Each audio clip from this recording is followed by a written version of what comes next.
Alors, s'il vous plaît, la Commission reprend ses travaux. Il nous fait plaisir d'accueillir représentants et représentantes de l'Union des consommateurs. Merci beaucoup d'être avec nous cet après-midi. C'est un grand privilège. Alors, je vais d'abord vous présenter, débuter votre exposé, et après ça, on aura un échange avec les membres de la Commission. Alors, la parole est à vous. Merci. Alors, Monsieur le ministre, Monsieur le Président, Mesdames et Messieurs les députés, bonjour, je me présente, Maxime Doré, co-directeur général d'Union des consommateurs. Alors, Union des consommateurs regroupe 15 associations de défense des droits des consommateurs qu'on connaît habituellement sous le nom d'ACEF. Je suis accompagné de M. Marc-André Arnois, directeur général de l'Association des consommateurs pour la qualité dans la construction, donc la CQC, qui est un membre affilié à Union des consommateurs. Marc-André vous présentera les commentaires relativement à la vente itinérante. Également, Mme Anne-Marie Leblanc, analyste en protection des consommateurs à Union des consommateurs. Ça fait beaucoup de consommateurs, désolé. Alors, de manière générale, nous recevons très favorablement les mesures prévues dans le projet de loi 72. Néanmoins, aussi intéressant que le projet de loi puisse être, le nerf de la guerre sera de s'assurer que l'on donne à l'OPC les moyens nécessaires pour faire appliquer la LPC, donc la loi sur la protection des consommateurs. Sur ces considérations, je passerai la parole à Mme Anne-Marie Leblanc. Bonjour tout le monde. Donc, nous tenons à souligner la part du projet de loi 72 qui vise à mieux protéger les consommateurs en incluant de nouveaux droits à la loi et en renforçant certaines protections déjà existantes. Les modifications sur lesquelles nous nous sommes tout particulièrement penchés sont celles en matière de contrat de crédit. Sur le terrain, nos ACEF membres rencontrent quotidiennement des consommateurs aux prises avec des contrats de crédit qui, bien trop souvent, ne respectent pas les dispositions de la loi ou en contournent les objectifs. À cet effet, de nombreux prêteurs ont remplacé dans leur terminologie les contrats de prêt d'argent parce qu'ils qualifient des contrats de crédit variable, et ce afin de facturer des frais de renouvellement et d'adhésion sans les inclure dans le calcul du taux de crédit. La Cour supérieure s'est prononcée l'an dernier sur la qualification en droit des contrats en litige présentés comme des avances d'argent et le DPCP a su démontrer qu'il s'agissait en fait de contrats de prêt d'argent à des taux de crédit pouvant excéder 200 %. Malgré cette décision, des prêteurs offrent toujours ce type de contrat à des taux de crédit qui vont au-delà de la limite permise, laissant aux consommateurs qui voudraient faire réduire les frais de crédit le fardeau de s'opposer à la qualification du contrat en question. Le projet de loi vise à interdire explicitement des pratiques commerciales qui détournent les objectifs de la loi et nous soutenons ces mesures. S'il est vrai que ces changements pourraient freiner les pratiques qui ont cours actuellement, il faut s'assurer que des règles claires permettent aux mesures de protection de prendre leur plein effet. L'évolution rapide des pratiques commerciales dans le secteur des prêts rapides appelle une approche diligente de la part du législateur dans l'élaboration des mesures de protection du consommateur.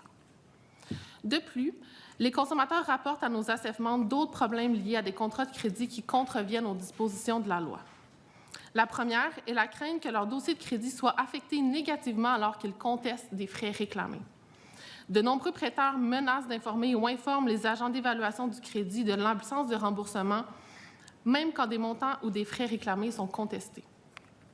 Le but de cette pratique, malheureusement trop répandue, est bien souvent de mettre de la pression sur le consommateur pour qu'il paye malgré sa contestation, et ce, pour éviter les effets négatifs d'un mauvais dossier de crédit.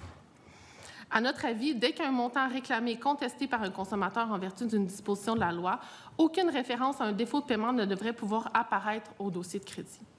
Cette demande n'est pas étrangère à un principe fondamental de la loi qui interdit la stipulation qui réserve à un commerçant le droit de décider unilatéralement que le consommateur a manqué à l'une ou l'autre de ses obligations. Étendre la portée de l'article 251.2 de la loi sera un moyen de s'assurer que ce principe est respecté au-delà des seules interdictions de stipulation contractuelle. Deuxièmement, les consommateurs rapportent trop souvent avoir de la difficulté à faire cesser des prélèvements préautorisés dans leur compte. Ainsi, ils ont souvent l'impression d'avoir signé un chèque en blanc après avoir signé une entente de paiement préautorisée. Par débit préautorisé, pardon.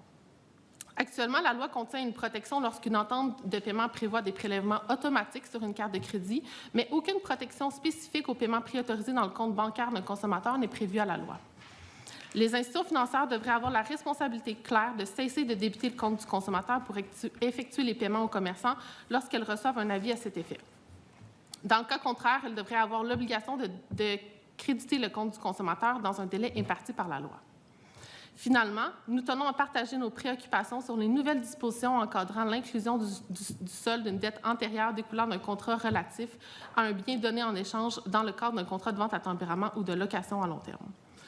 Union des consommateurs s'est historiquement opposée à ce qui est communément appelé des paiements ballons, une pratique grandement présente dans le secteur automobile et qui est source de surendettement.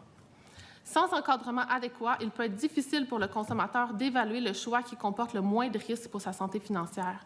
Dans bien des cas, le consommateur aurait eu avantage à conserver son automobile plus longtemps, mais la facilité de l'accès au crédit et la possibilité d'étendre le financement sur une longue période entretiennent l'illusion d'une transaction sans risque. De plus, des consommateurs rapportent avoir été incités à changer de véhicule, par exemple lors de visites pour l'entretien de leur automobile, alors qu'ils n'avaient pas indiqué le souhait de se procurer un nouveau véhicule. Devant ces constats, nous demandons que soit créé un comité dont le mandat serait de présenter des recommandations relativement aux mesures d'encadrement nécessaires pour protéger les consommateurs des risques de surendettement liés au capital négatif. Je passe maintenant la parole à mon collègue de la CQC, Marc-André. Merci Anne-Marie.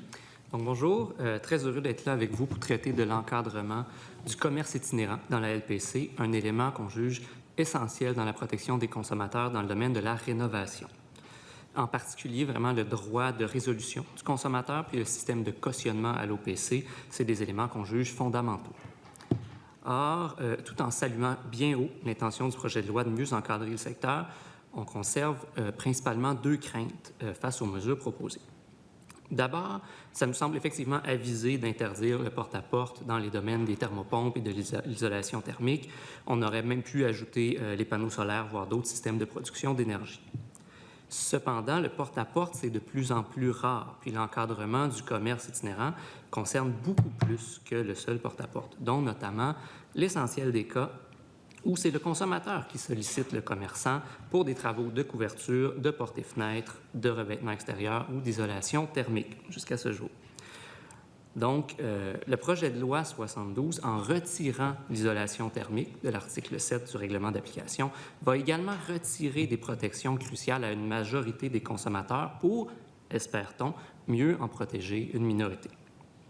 Tout cela sans empêcher une bonne part des commerçants problématiques de fonctionner. Plusieurs sont déjà très actifs, par exemple, sur Facebook, où ils vont cibler des profils potentiellement vulnérables, des cas où est-ce que le consommateur est actuellement protégé et où, suite au projet de loi, il ne le sera plus. De plus, ça pourrait même se répercuter sur d'autres domaines mentionnés à l'article 7 du règlement d'application, puisque l'isolation accessoire peut être comprise, par exemple, dans un contrat de couverture ou de revêtement extérieur. Ainsi, plutôt que de retirer des domaines de l'article 7, on devrait, selon nous, en ajouter. Ça impliquerait évidemment d'amender les articles 7 et 91.15 du règlement d'application pour faire en sorte que l'article 7 prenne application même dans les cas où les contrats sont interdits en vertu de l'article 244.7, c'est-à-dire qu'il s'agisse d'une vente itinérante, même si c'est le client qui a sollicité la visite du commerçant. Ensuite, concernant l'interdiction des travaux durant le délai de résolution, on croit que ça va causer problème dans le cas des travaux urgents. Dans les domaines qui sont protégés par l'article 7, ça va vraiment forcer l'ensemble des consommateurs, s'ils veulent que les travaux soient exécutés dans les 10 jours, à renoncer aux protections qu'ils ont en cas de vente itinérante. Ainsi, on vient proposer 3 cas qui devraient, selon nous, être exemptés, soit les sinistres assurés, les travaux qui sont recommandés par un expert en bâtiment ou un professionnel qui est indépendant du commerçant, et les cas où il y a une grave détérioration qui est imminente au bâtiment. Finalement, bien que ça ne soit pas l'objet du projet de loi, on réitère que les règles actuelles qui concernent l'hypothèque légale de la construction demeurent un frein majeur à l'application du droit de résolution une fois que les travaux sont réalisés. Bien qu'il y ait des protections qui existent, les règles actuelles de l'hypothèque légale de la construction rendent souvent désavantageux de faire valoir ses droits. Il s'agit vraiment d'un enjeu essentiel à régler si on veut que les consommateurs profitent réellement des protections qui vont être adoptées. Merci beaucoup pour votre attention. Merci infiniment. Monsieur le ministre, s'il vous plaît. Oui, merci, Monsieur le Président. Monsieur Doré, Madame Leblanc, Monsieur Arnois, bonjour. Merci de participer aux travaux de la commission parlementaire. D'entrée de jeu, j'aimerais qu'on revienne là, sur les institutions financières lorsque vous avez abordé la question des prélèvements préautorisés. Je comprends que, avec les organismes que vous représentez, ça amène des difficultés concrètes, le fait de dire, bon, ben, je sais pas, mon téléphone cellulaire, la facture de mon téléphone, le paiement de mon téléphone cellulaire passe dans mon compte en préautorisé. Mes frais de condo passent en préautorisé. Et là, parfois, les institutions financières, malgré le fait qu'ils ont été notifiés, ne cessent pas le paiement. C'est pas... Exactement. En fait, la réglementation fédérale oblige les institutions financières à rembourser le consommateur si une fois qu'il a avisé le bénéficiaire qui est inclus dans l'entente de paiement, ne pas cesser de faire le paiement. Mais comme tel, quand les consommateurs appellent les institutions financières, souvent on va leur dire soit on ne peut pas cesser, contacter directement le commerçant, ou on va leur dire, bien, on peut cesser les prélèvements, mais moyennant des frais. Donc, les ententes de paiement préautorisées, là, c'est quand même risqué comme procédure de paiement et souvent, les consommateurs ne sont pas au courant. Donc, ils valident pour un certain montant, pour une certaine date où un montant est donné à un bénéficiaire, mais il faut savoir que souvent, les gens ils vont être amenés à cocher, dire que le montant peut changer ou que le bénéficiaire du paiement préautorisé peut changer.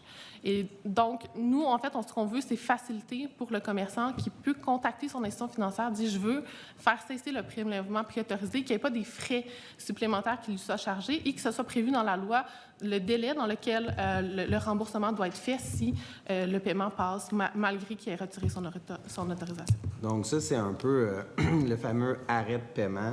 Supposons, lorsque auparavant, vous tiriez un chèque sur votre compte, là, vous alliez à l'institution financière, puis vous disiez, bien, je veux un arrêt de paiement, puis ça coûtait 10 ou 15 $ pour bloquer le chèque. Bon, vous voudriez la même chose, mais sans coût pour les virements automatiques, les débits préautorisés. Exactement. Puis les ententes de prélèvement autorisées là, par débit, comme on dit, c'est quand même risqué.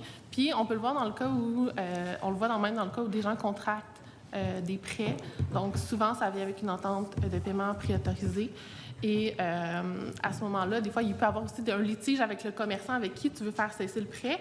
Et les institutions financières vont souvent dire au consommateur qu'il doit s'adresser à cette personne-là qui, par exemple, peut ne pas prélever le bon montant ou qui peut prélever le montant à des moments différents. Donc, ce qu'on voudrait, en fait, c'est que le consommateur puisse contacter l'institution financière, dire « je veux arrêter les prélèvements autorisés sur mon compte » et que ce soit fait sans frais. Et si jamais les montants sont toujours prélevés, qu'il y ait un remboursement dans un délai de 5 jours. OK. Sur un autre sujet, sur la question là, des l'équité négative sur les véhicules, là, vous voudriez que ça ne soit pas permis du tout. Là. En fait, ce qu'on a dit dans notre mémoire, c'est qu'on aurait besoin d'un temps de réflexion parce que la question de l'équité négative, puis comme on le voit dans la proposition du projet de loi, c'est qu'on veut encadrer une fois qu'un consommateur a un capital négatif sur son véhicule et qu'il veut refinancer un véhicule. Mais une problématique qu'on voit beaucoup sur le terrain, en fait, c'est que dès l'achat, le consommateur n'est pas au courant des risques qui risquent d'accumuler une équité négative sur son véhicule, un capital négatif. On voit des financements d'automobiles usagés sur 8 ans. Donc, à ce moment-là, on n'est même pas en train de parler d'un capital négatif, mais ce n'est pas prévu présentement dans le projet de loi. Donc, on veut encadrer une fois qu'il y a le capital négatif, mais nous, on dit qu'il faut travailler, il faut réfléchir en amont. Comment on fait pour protéger le consommateur et qu'il ne soit pas amené à avoir un capital négatif sur son véhicule après autant d'années? Donc, après... Concret, là, j'achète un véhicule qui a, supposons, 7 ans, puis là, je le paye, je ne sais pas, 25 000, parce que maintenant, les véhicules automobiles usagés sont élevés. Bien là, mon véhicule va peut-être se rendre à 12 ans, mais avec les paiements que je fais par mois, il va me rester une balance à payer quand je vais aller le porter en bon québécois à scrap. Donc, le véhicule, il va me rester un solde de plusieurs milliers de dollars. Vous dites, on devrait intervenir dès le départ à ce niveau-là. Mais comment est-ce qu'on pourrait intervenir dès le départ pour le consommateur, pour lui dire, bien, faites attention, votre achat, la valeur de votre véhicule risque d'être moindre que votre balance de paiement? Exactement. Comment vous voyez ça? Oui, c'est ça. En fait, on a des 15 associations qui travaillent sur le terrain partout au Québec, qui voient les consommateurs, qui voient des contrats qui auraient aussi des propositions à faire. Par contre, dans le court délai, on n'a pas eu le temps de consulter tous nos membres. Donc, c'est pour ça qu'on demandait que c'est une question vraiment d'importance, là, de surendettement pour les consommateurs. Donc, c'est un premier pas, mais on voudrait qu'il y ait une réflexion plus large sur la question de dire pas juste une fois qu'il y a un capital négatif, mais comment on fait pour le prévenir en amont. J'entends bien ce que vous me proposez, mais en lien avec le projet de loi sur l'encadrement de l'équité négative lorsqu'elle est avérée, lorsqu'on se retrouve en fin de course, supposons avec le premier véhicule, est-ce qu'il y a une limite de pourcentage que vous souhaiteriez voir ou pas du tout? Bien, parce que nous, on part de la prémisse de base que pour certains consommateurs, on ne veut pas l'interdire complètement parce que, en fonction de la situation financière de tous et chacun, il y en a certains que ça peut être avéré, mais ça peut être opportun. Là, on se retrouve parfois dans des situations que c'est 2, 3 véhicules qui sont refinancés. Le prêt ballon est tellement élevé que ça égorge financièrement les familles. Est-ce que c'est pas du tout ou c'est à hauteur d'un certain pourcentage pour vous? Bien, pour nous, c'est un premier pas. Là, ce que je comprends, c'est qu'il va y avoir des dispositions réglementaires qui vont l'encadrer. C'est pour ça qu'on demande aussi d'être consulté, qu'on ait le temps de consulter nos membres sur le terrain sur cette question-là. C'est sûr que c'est un premier pas, là, avec le fait qu'on sait que maintenant, l'article 148 a été interprété d'une façon qui permettrait la vente à tempérament. On ne veut pas rester avec le statu quo. On veut agir sur cette question, mais c'est ça, il faudra se pencher sur ce qui peut être prévu par règlement. Peut-être une dernière question avant de céder la parole à mes collègues. Sur la question de l'affichage des prix chez les détaillants alimentaires, qu'est-ce que vous en pensez? Donc, en fait, on est très favorable à plus de transparence, plus de clarté dans l'affichage des prix. On pense que les mesures qui sont proposées sont un bon premier pas. Comme on vous l'écrit dans le mémoire, Union des consommateurs s'apprête à entamer un travail en profondeur sur, une réflexion en profondeur sur qu'est-ce qui doit se retrouver sur une étiquette de prix et également l'ensemble du contexte qui l'entoure. Donc, que ce soit les choix de police, les couleurs, bref, tout ce qui peut venir intervenir dans la perception du consommateur, c'est quelque chose qu'on veut étudier. Et donc, on accueille favorablement le premier pas qui est fait, mais on pense que la réflexion doit aller beaucoup plus loin. Et en ce sens-là, il nous fera plaisir de partager les conclusions de notre étude avec vous.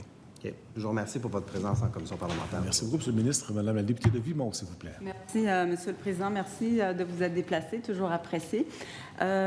Vous mentionnez dans votre mémoire d'interdire complètement les propositions de pourboire et de laisser le choix aux consommateurs de choisir. C'est sûr qu'on a entendu des groupes juste avant vous qui mettaient en garde justement qu'avec ce qu'on s'apprête à faire justement avec le projet de loi sur les pourboires, notamment, avant les taxes, là, etc. Puis, en dépit de tout ça, ils nous ont mis en garde à l'effet qu'il y avait la crainte de rétention de personnel, etc., puis que ça a touché principalement les serveurs et serveuses. Vous n'avez pas peur, avec une proposition comme ça, de créer une petite, émeute, là, pratiquement, en restauration? Je peux y aller, là. C'est qu'en fait, avec notre proposition, puis c'est un premier pas que le gouvernement fait, c'est ôter la pression qu'il y a sur le consommateur. Présentement, on voit sur des machines, ça commence à 18 %, ça peut monter jusqu'à 30 %. Donc, ce qu'on dit, c'est pas que les consommateurs ne pourront plus laisser de pourboire, c'est juste de miser sur la neutralité sur les machines de paiement, d'ôter les petits bonhommes sourires, le fait que si tu pèses sur un tel montant du pourcentage du pourboire, ça veut dire que le service a été bon ou pas bon. Donc, on a vraiment misé sur la neutralité. Parce que c'est sûr que dans le projet de loi, il y a aussi la possibilité d'autres montants. Donc, on sait que c'est à la discrétion toujours du consommateur aussi de donner le pourboire là, qui lui convient. Mais c'est sûr que c'est un espèce de petit filet social aussi là, pour les serveurs et serveuses. Est-ce que vous ne pensez pas que c'est un peu drastique? Puis peut-être de se dire, est-ce qu'on devrait à ce moment-là baisser, imposer peut-être, de dire, c'est un minimum? Ou, parce que les gens, s'ils voient ça, ils pourront calculer de dire, moi j'arrondis 3 $, alors que ça... Vous comprenez un petit peu, là, il y a comme un danger, un peu de dérapage là, selon certains clients aussi. Si je peux me permettre, il y a eu une époque pré-terminaux de paiement où est-ce que là, tout simplement, il y avait une ligne qui disait pourboire et la personne remplissait le montant qu'elle souhaitait donner sans indication de montant et la norme qui est le 15 % avant taxe, elle est bien instituée. On n'a pas de crainte à l'effet que cette notion-là pourrait tout à coup disparaître. Et d'ailleurs, on a pu voir avec justement les propositions parfois un peu, disons, audacieuses de certains restaurants, que cette notion-là, justement, du 15 % avant taxe a été malmenée. Et donc, on pense que finalement, la façon la plus simple de l'encadrer, c'est de dire, laissons le choix au consommateur de donner un pourcentage, de donner un montant ou de ne rien donner, mais sans suggestion et sans jouer sur la perception ou sur une certaine forme de pression à donner un pourboire. Et encore là, ce qu'on sait, c'est que finalement, le pourboire est suggéré dans plein d'endroits, pas seulement les restaurants. Est-ce que le 15 % est applicable ailleurs? Bien, en fait, on pense que finalement, en restant très, très neutre et sans suggestion, on vient couvrir la majorité des cas et puis ça simplifie, à notre sens, l'application de la loi. Je peux laisser la parole à d'autres collègues. Oui, M. le député Saint-Jean, pour 5 minutes 30 secondes. Merci, Monsieur le Président, pour tant de précisions. Monsieur Doré, vous me rendez presque nostalgique du bon vieux temps quand vous me parlez de la façon dont, il n'y a pas si longtemps encore, on décidait du pourboire. Parlez-moi de l'affichage. Le ministre y a fait référence. Vous avez tout de suite dit, oui, on travaille sur quelque chose, là, nous autres, là, les couleurs, les ci, les ça. Donc, le projet de loi arrive à point nommé. Peut-être que votre étude et les résultats vont arriver trop tard pour nous guider, mais essentiellement, avant même de faire l'étude, il y avait du ménage à faire. Est-ce qu'on fait le bon ménage? Comme je l'ai mentionné, je pense que c'est un bon premier pas. Mais assurément, il y a d'autres considérations à regarder. On est très préoccupé par exemple, les rabais au volume. On est très préoccupé par différentes choses qu'on peut voir sur les étiquettes et autour des étiquettes qui viennent vraiment fausser la perception, les fameuses aubaines du patron qui ne veulent souvent rien dire, le bon prix de la semaine, bref. Et on vient jouer avec des couleurs qui laissent croire qu'il y a un rabais, le jaune, le rouge, alors qu'il n'y a aucun rabais qui est applicable. Donc, vraiment, il y a un gros ménage. On pense que la mesure qui est proposée dans le projet de loi, elle est intéressante, mais ce n'est, à notre avis, que la pointe de l'iceberg. Et il y a vraiment un gros travail de fond. Et on le sent depuis la pandémie qu'il y a eu, disons, une accélération des mesures je vais dire, disons, visant à fausser la perception des prix ou des avantages pour les consommateurs. Et on sent également que les consommateurs sont de plus en plus excédés face à ces différents stratagèmes qui sont utilisés par les épiciers. Et selon vous, même si votre étude n'est pas complétée, là, vous n'avez même pas commencé, le prix unitaire devrait faire la loi à quelque part. Quand on parle du prix unitaire, c'est combien ça coûte par litre, par centilitre, par gramme, d'une compagnie à l'autre, en autant que c'est comparable jusqu'à un certain point dans le produit qu'on choisit. On va savoir s'il y a 2 fois moins cher, c'est 2 fois moins bon, ou s'il y a 2 fois moins cher, c'est l'équivalent, selon notre choix, notre goût. Ça devrait être la norme, parce que c'est un peu là où on s'en va en ce moment. Là. On ne tombera pas dans les couleurs, je pense, puis sauf erreur, le ministre il va faire un peu de nettoyage par rapport à ce qu'il nous présente comme plan, mais de s'en remettre à la valeur, à l'unité de mesure, c'est la bonne chose à faire? On est d'accord que c'est une information très importante. En fait, à savoir, est-ce que c'est une information qui est plus importante que le prix, disons, pour le contenant complet ou bref, ça fera partie de ce qu'on va étudier. Okay. Mais on pense que ces deux notions-là doivent cohabiter. Mais maintenant, est-ce que le prix unitaire doit être plus important dans l'information qui est transmise aux consommateurs? Peut-être. À ce stade-ci, on n'a pas la réponse. La neutralité a toujours sa place et bien meilleur goût quand il y a question de couleur et tout le reste, par exemple, sur les affiches. Et notre souhait, c'est d'arriver avec une étiquette normalisée qui, éventuellement, pourrait être adoptée par, on le souhaiterait, par exemple, dans le code des épiciers. Alors, vraiment, d'avoir une uniformité, peu importe le commerce, d'avoir vraiment la même étiquette qui serait normalisée partout. Je regarde du côté de la banquette. Il me reste 2 minutes, ou à peine 2 minutes, Monsieur le Président. C'est pour Monsieur Rochette. Monsieur Rochette, vous ne m'avez pas perdu, mais j'étais surpris que vous disiez... Monsieur Arnois. Pardon, j'ai changé de ligne. Oui, Monsieur Arnois, pardon. Monsieur Rochette, c'est le prochain. Ça va être votre tour, ça, pas long. Monsieur Arnois, j'étais un peu perdu quand vous avez dit, même quand c'est le consommateur qui appelle, puis même s'ils ne sont pas sur la liste, on devrait en rajouter, pas en enlever. Ça vient d'où? Je m'excuse, j'avais juste 1 minute et quelques pour répondre, mais ça vient d'où, ça? Bien, en fait, ça ne révolutionne pas la LPC dans le sens où c'est déjà le cas à cause de l'article 7 du règlement d'application. Donc, présentement, et la logique est là, on appelle commerce itinérant, on imagine que le commerçant fait du porte-à-porte, alors que dans les faits, l'enjeu, c'est surtout que le client est je ne vais pas dire assailli, mais quand même, il est influencé chez lui dans bien des cas. Des fois, on est face à un commerçant qui est peut-être un peu insistant dans un magasin. Ça peut être difficile de s'en débarrasser. Quand il est chez vous et qu'il faut le mettre à la porte, c'est encore plus difficile.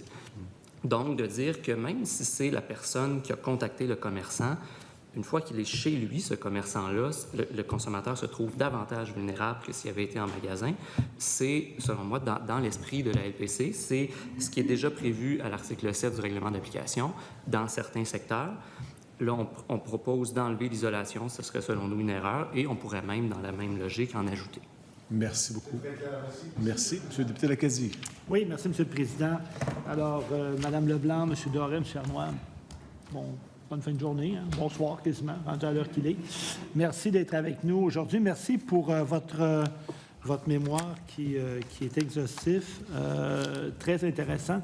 J'ai une question pour vous à la page 5 de votre mémoire, parce qu'il y a plusieurs groupes qui nous ont parlé de l'article 10 du projet de loi qui vient finalement imposer une limite quand on utilise une carte de débit, s'il y a une fraude dans ce qui peut être finalement à la responsabilité du consommateur.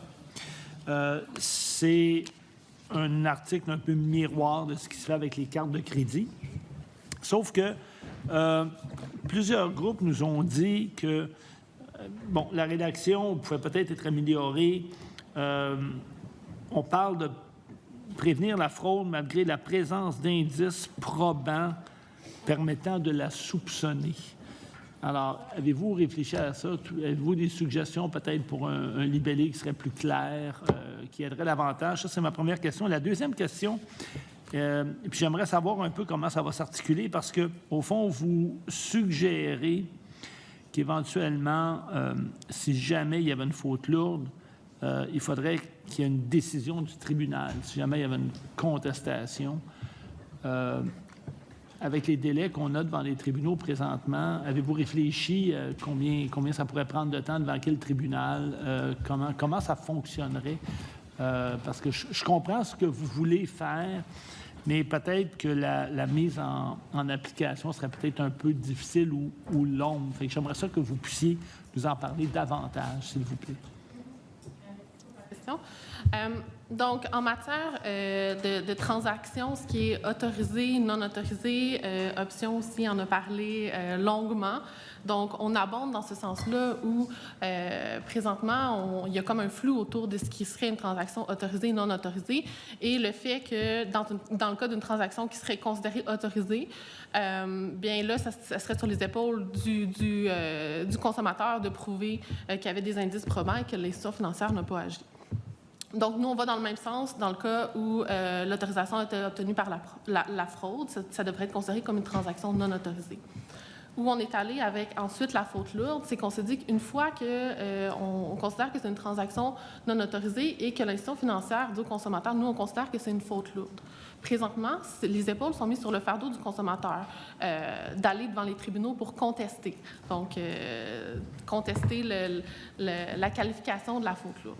Donc, nous, en fait, on voudrait renverser le fardeau d'entreprendre les démarches judiciaires et de dire, bien, une fois que l'institution financière a dit que c'est une faute lourde, il devrait avoir aussi quand même l'obligation de rembourser, à moins qu'il demande la suspension du remboursement devant les tribunaux. Et ultimement, même si les délais sont plus longs, au moins le consommateur serait en mesure de récupérer son argent. Et par la suite, les tribunaux pourraient statuer sur la faute lourde. Et c'est pas, présentement, c'est pas étranger à ce qui se passe. On est bien conscient qu'il y a des longs délais devant les tribunaux. C'est juste que présentement, c'est le consommateur qui en subit le plus les conséquences, parce qu'une fois que la faute lourde a été invoquée, c'est à lui d'entreprendre les démarches devant les tribunaux. Bien. Quel pourrait être l'impact de l'intelligence artificielle? Parce qu'évidemment, la façon dont ça fonctionne, il faut que ça soit évidemment non autorisé. L'ennui avec l'intelligence artificielle maintenant, c'est qu'on peut voler quasiment la voix de quelqu'un. Donc, on peut vraiment avoir l'impression que la personne a consenti alors que c'est pas vrai, là. Et là, à ce moment-là, bien, c'est une fraude également. Donc, dans un cas comme ça, même dans un cas comme ça, finalement, vous êtes d'avis que ça ne devrait pas reposer sur les épaules du consommateur, mais ça devrait être le commerçant qui devra, évidemment... L'autorisation a été obtenue de manière frauduleuse. On ne veut pas que la notion d'autorisation devienne aussi un échappatoire pour les institutions financières de dire bien ça, c'est une transaction qui est autorisée. Parfait. Je vous remercie. Vous nous avez parlé également en ce qui a trait aux ventes avec des vendeurs itinérants qu'il faudrait finalement en ajouter, pas en enlever. Vous avez parlé de l'isolation. Avez-vous... Qu'est-ce que vous avez véritablement en tête? Qu'est-ce qui serait mieux finalement pour encadrer davantage? Parce que là, le gouvernement vise certains types de ventes. Vous voudriez que ce soit plus large que ça, est-ce que je vous ai bien compris? Bien, en fait, la priorité, ce serait d'abord de ne pas enlever l'isolation. Oui. Et après ça, dans la même logique, oui, on a pensé aux panneaux solaires parce que c'est le dernier sujet qui avait fait scandale il y a 2-3 ans. Et puis, dans la même ligne, on peut penser qu'avec l'augmentation des coûts de l'électricité, qu'il peut y avoir d'autres moyens de production d'énergie qui vont peut-être être ciblés par ces merveilleux commerçants itinérants. Mais... il y aurait un travail, effectivement, on s'est posé la question, c'est difficile de trouver quel secteur devrait ou ne devrait pas être ciblé. Dans l'immédiat, c'était surtout de ne pas enlever l'isolation et possiblement d'ajouter les panneaux solaires. Avec votre expérience, évidemment, ça pose véritablement un enjeu. Donc, je me dis, vous avez des gens qui se plaignent ou vous avez un nombre de cas plus grand qu'on vous signale? C'est surtout qu'en enlevant l'isolation, on va enlever, dans le cas de ces contrats-là, des protections importantes à une majorité de consommateurs. On s'entend, par exemple, on fait faire des travaux de couverture chez soi. Le modèle habituel, on va appeler le couvreur, il va venir chez nous faire un estimé et possiblement que ça va se signer sur place. Ça va être un contrat de vente itinérante. Si on modifie l'article 7, dans le cas de l'isolation, ça ne le sera plus. Et pour donner un ordre de grandeur des différences de protection, pour un entrepreneur spécialisé en construction, le cautionnement prévu à la Régie du bâtiment du Québec est de 20 000 $, celui à l'OPC est de 100 000 $. Donc, les protections ne sont pas du tout du même niveau. Et je n'ai même pas parlé de ce qui est admissible pour un remboursement. Donc, vraiment, en enlevant l'isolation de l'article 7 du règlement d'application, on vient faire perdre ce potentiel cautionnement-là à un bon nombre de consommateurs pour, on espère, mieux en aider un plus petit nombre, c'est ce qui est très louable, mais on va quand même enlever des protections à un grand nombre. Je vous remercie. À la page 27 de votre mémoire, quand on parle de l'affichage des prix par unité de mesure, au fond, je comprends que ce que vous proposez, parce que là, la modification vise les produits alimentaires destinés à la consommation humaine. Vous voudriez enlever ça pour qu'au fond, ça couvre tous les produits? Est-ce que je vous comprends bien? Exactement. En fait, la nuance ne nous apparaît pas nécessaire de préciser que c'est seulement pour les produits alimentaires. On pense que peu importe le type de produit, s'il y a le prix unitaire doit effectivement être figuré. OK.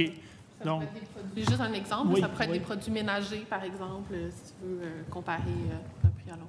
Donc, oui, qu'on peut trouver dans un magasin d'alimentation, mais dans d'autres magasins ailleurs. Donc, pour vous, ça assurerait finalement une meilleure protection pour le consommateur parce qu'il y a de ces produits-là qui peuvent être vendus aussi comme en différents lots, différents. Très bien, je vous remercie.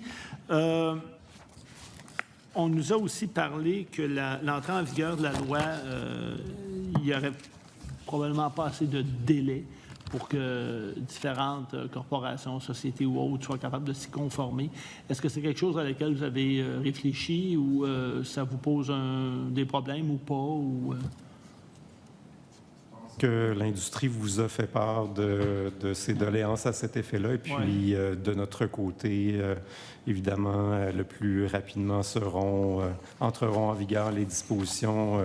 Le mieux, on se portera, et les consommateurs aussi, mais on n'a pas d'opinion comme telle sur les doléances qui vous ont été faites. Mais le plus tôt sera le mieux, c'est ce que je comprends de votre position. Nécessairement. D'accord, je vous remercie. À l'article 20 du projet de loi, dans le cas des contrats de prêt d'argent ou de contrats sortis de crédit, il y a des groupes qui nous ont dit que utiliser le commerçant, c'était pas assez précis, notamment dans le cas de vente d'automobiles. Souvent, le contrat de prêt se fait entre une institution financière et l'acheteur, non, le commerçant, le concessionnaire n'est pas partie à ce contrat-là. Est-ce que vous pensez qu'on devrait rajouter ou changer le terme, donc plutôt que d'utiliser commerçant, utiliser un prêteur ou commerçant et prêteur, ou si, d'après vous, le mot commerçant protège suffisamment les consommateurs? Très rapidement, s'il vous plaît. Merci Ouais. beaucoup. Très rapidement, c'est pas une question sur laquelle on s'est précisément penché, mais je peux vous dire, pour le consommateur, en fait, si on parle dans le domaine automobile, là, c'est avec le vendeur qui a un lien. Donc, on veut qu'il conserve le lien avec la personne qui lui a offert le contrat de crédit. Monsieur le député Saint-Anne. Merci. Merci beaucoup, M. le Président. Merci pour votre excellente présentation. Merci beaucoup pour le mémoire également. Petite question, vous en parlez là, notamment, interdire d'afficher le rabais au volume si ce n'est pas un vrai rabais. Vous donnez l'exemple 9 piastres pour 3, finalement c'est 3 piastres l'unité. C'est l'exemple que vous donnez qui fait un peu rire, mais vous l'avez écrit parce que vous l'avez vu, vous l'avez noté. On se demandait, est-ce que vous pensez qu'il faudrait, cela dit, qu'il y ait un pourcentage minimum de rabais, là, mettons, pour éviter 1 cent de rabais puis l'étiquette prix du patron? Est-ce que vous pensez qu'il y a comme un minimum de pourcentage, 5 10 qui pourrait être justifié ou raisonnable? On est toujours mal à l'aise avec ce type de demande-là très précise. Je vous dirais que c'est pas c'est pas une recommandation qu'on est en mesure de vous faire aujourd'hui. Cela dit, on va poursuivre nos réflexions à cet effet-là, mais nécessairement, il va de soi que oui, il y aurait vraisemblablement lieu d'avoir une limite minimale à prendre en compte. Mais je ne suis pas en mesure de vous donner le chiffre aujourd'hui. Juste pour comprendre votre malaise, parce que vous n'étiez pas positionné formellement sur un pourcentage? Exact. OK. Parce que sur plein d'autres éléments, vous nous le fournissez, là. Donc des réponses précises. Fait que je comprends mieux. Est-ce que vous avez le même malaise ou est-ce que vous avez détaillé une position sur le pourcentage de rabais qui peut amener un programme de fidélisation? Est-ce que là, on doit prévoir un maximum de 25 de rabais? Est-ce que vous avez réfléchi à ça aussi? C'est un sujet complexe, la question des programmes de fidélisation. On a notamment de sérieuses préoccupations concernant les atteintes à la vie privée et le consentement qui est offert par les consommateurs pour finalement jouir de rabais en échange de leurs données personnelles. Je vous dirais qu'il y a une réflexion de notre côté à cet effet-là, mais bon, force est de constater que c'est une pratique qui est très implantée dans le marché de l'alimentation. On en prend acte, mais pour Union, il y a une préoccupation préoccupations là, très, très sérieuses à cet égard-là. Vous ne nous avez pas beaucoup parlé de votre position sur le 10 à 15 $. Est-ce que vous voulez nous prendre le temps de nous le présenter? En matière de politique d'affichage des prix? Ouais. Ben, en fait, de ce côté-là, évidemment, de tenir compte de l'évolution des prix, c'est évidemment pertinent. Maintenant, est-ce que la politique d'affichage des prix a besoin d'un dépoussiérage plus grand que celui-là? Ce qu'on constate, c'est que cette politique-là est souvent mal appliquée, mal connue, tant par les commerçants que par le personnel de première ligne, donc les caissiers, caissières. Et on constate également que les gens ont une gêne, voire une honte à demander que soit appliquée la politique d'exactitude des prix. Et donc, dans cette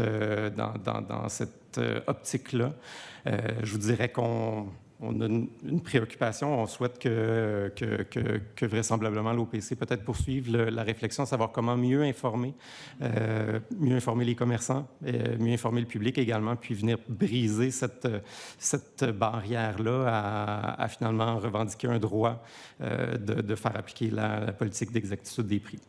Merci beaucoup, Madame la députée de Vaudreuil, s'il vous plaît. Merci, Monsieur le Président. Dans votre mémoire, là, vous prenez déjà, vous faites des recommandations, le 13 et 14, en lien avec le pourboire. Le groupe avant vous, on a parlé un peu j'utilise le terme anglophone, le no-show.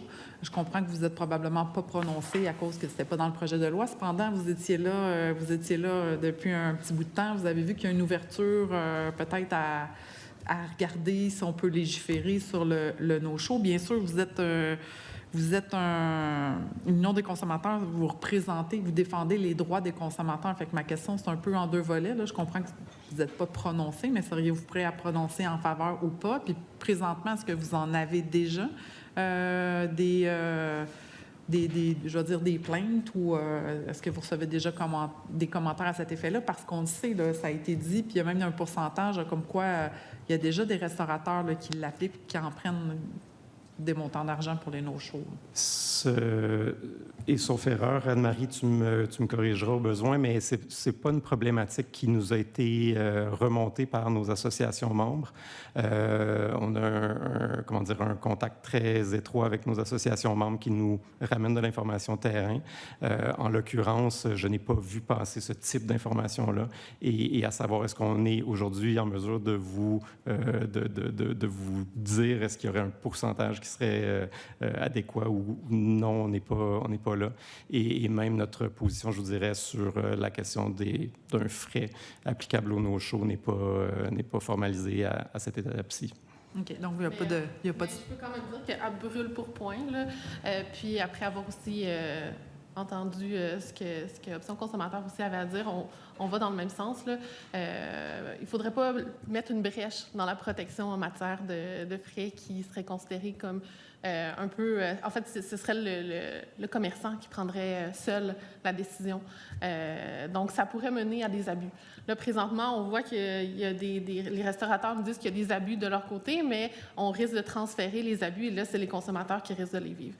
Donc, pour nous, ce n'est pas une voie dans laquelle il faut aller. Et pour ce qui est des frais de pénalité, là, dans certains secteurs, ça se fait, oui, ça se fait déjà. C'est pas une problématique qu'on voit, c'est des problématiques qu'on a un peu entendues, mais c'est pas répandu, et on voudrait pas que ça le devienne en permettant aux commerçants de charger ce genre de frais. Merci, je comprends la ligne directrice. Je comprends que ce n'est pas répertorié, mais qu'il y a peut-être un malaise si le restaurateur est celui qui devient le juge, à savoir si, étant donné qu'il y a la protection du consommateur dans tout ça, là, vous prenez position pour le consommateur, le fait que le restaurateur deviendrait le juge à savoir si la pénalité s'applique ou pas, ça pourrait être un préjudice pour le consommateur. Très bien. Merci beaucoup. Merci beaucoup. Alors, merci encore d'avoir été avec nous. Sur ce, je suspends les travaux quelques instants pour accueillir notre prochain groupe. Merci.